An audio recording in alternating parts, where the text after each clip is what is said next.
As a nonprofit, choosing when and where to invest your hard-earned money is one of the most important decisions you can make, which is why it can feel absolutely terrible when you spend money on something like videos or photos and they don't turn out the way that you want. Wasting money never feels good, but especially when that money comes from donors or grants. Today I've got a checklist of 3 ways you can know it's the right time to invest in professional video or photo production for your nonprofit. Right before we get to that, there's 3 things that have to be true to make sure you're ready for this. This is the foundation.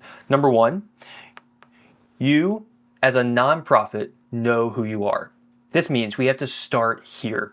If you're a small nonprofit, say under $500,000 in annual funding, and you're still establishing exactly who you are and what you do, it probably isn't the right time for you to invest in video. And that's not a bad thing. Honestly, that should free you up to focus on what's really important. You'll hear people talk about the importance of video, and they're right, but only at the right time. Before you invest in video, you have to know exactly who you are and who you serve. Number 2 is that you have a list of emails for donors or an annual report for grants. Basically, this is a check for, do you have a way to get the video out in front of people? If your plan for video and photo production is simply to put it on social media and pray for the best, I'm sorry, but it's not going to give you a good return on investment like that. And you're likely going to feel like you wasted your money. If you have a regular email list that you're sending communication to, or you have an annual report that you prepare for grants, then you have a good starting ground for using photo and video. Number 3, you're ready to invest. The key word here is invest. The key word here is invest. You could go out and buy a camera and let a staff member take their best shot. You could hire an intern. You could find a communication major in college. All of these will get you something, but it likely will not be exactly what you're looking for. I'm not going to lie to you. Professional photo and video production can be expensive, especially for nonprofits that are just crossing that $500,000 budget line. Professional productions can range wildly from $3,000 to $30,000 to even $100,000. I'm not saying that to scare you. When done right, these expenses turn into investments because you are able to use the photos and videos to generate more donations for your cause. Professional production companies should have a process to help you make sure that you're getting a return on your investment. If they don't, I'd find somebody else. And by the way, if you don't know me, I'm Braden. I've got nearly 5 years of experience working in the nonprofit world. I make these videos so you can know exactly what you're getting into as you consider professional production for your nonprofit. So, with the foundation laid, let's get into the checklist. Is it the right time to invest in video? Number 1, we have powerful stories, but no clear way to tell them. If this is you, you're in good company. Part of the reason I love working with nonprofits is because of the powerful stories. You're doing good work. Otherwise, you wouldn't still be running. So how do you know if your stories are powerful? To me, the check I use is a little bit personal, but it's this feeling of hope that I get in my chest. It's that swell, that build, that excitement that you're likely felt when you first got into the work that you're doing. There's this joy, this hope, this little tear that comes up.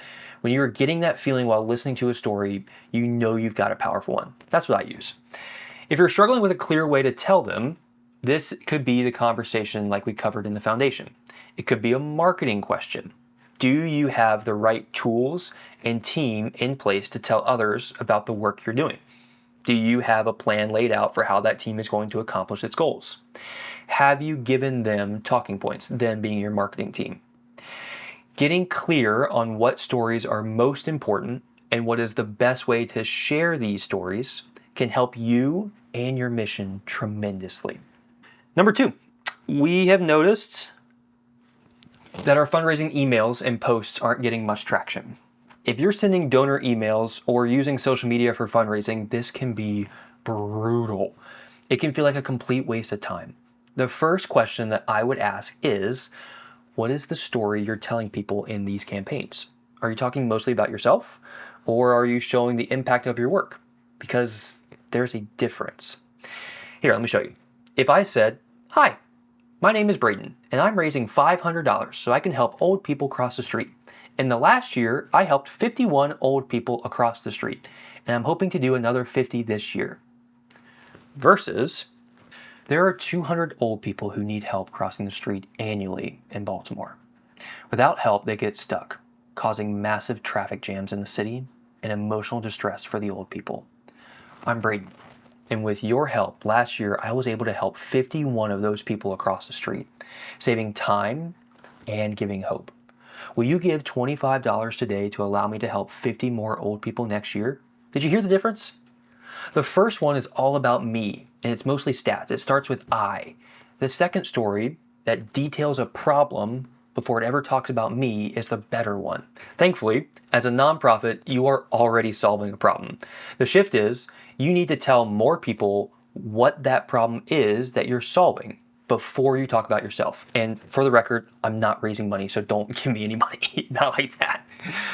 Our supporters often say things like, "I didn't realize you did that." This one hurts my head, mostly because I've heard it before. If you've heard this, you know what I mean. People on average need to hear things 5 to 7 times in order to remember it. So if you feel like you're repeating yourself, good, you're doing something right. Being inside the nonprofit world, it can be easy to feel like everybody should know exactly what you're doing because you're doing it every single day, day in and day out. The reality is, most people outside the organization likely have very little idea what it takes to do what you do. They mean well, but they also have their own lives that they are living with their jobs, their families, their homes, their hobbies. And unfortunately, you as a nonprofit just aren't always front of mind for them. That's where video can come in. Video can give you a platform to perfect your message, which is why you need to know exactly who you are, like we talked about in the foundations. To share the message repeatedly, which is why you need to have a place to distribute it, like we talked about, and paint you like the professional organization that you are, which is why you've got to be ready to invest. All is starting to make sense here? Okay. These 3 checklist questions are the first of 7 in a free guide we made for nonprofits just like you. If you like these and want to check out the rest of them, as well as get an idea of what kinds of videos are best for nonprofits, you can find the link in the description below. Choosing to take the next step into video production for your nonprofit can sound scary, but it doesn't have to be. If you meet the foundation and check yes to even 1 or 2 of the checklist items we just went over, video production could have a significant impact on the work you're doing in your community and across the world. Here's what I believe. You're doing good work. Maybe it's time to start showing people exactly what you've been up to.